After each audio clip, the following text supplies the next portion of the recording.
सचिन का कॉल है, क्या बोलूं उसको मैं? सिखाया था ना, चोरी समझदारी से करो।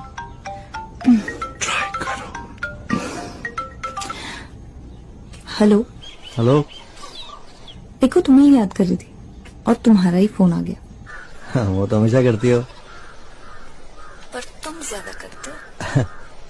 अब क्या करें, और कोई काम भी तो नहीं है मेरे पास। मत सोचो ना, तुम्हारे अलावा मेरी जिंदगी में कोई नहीं आ सकता। मैं तो कभी कभी सोचता हूँ कि अगर तुम नहीं होगी तो मेरा क्या होगा। बस इतना सोच लो कि तुम्हारे बगैर मैं नहीं रह सकती।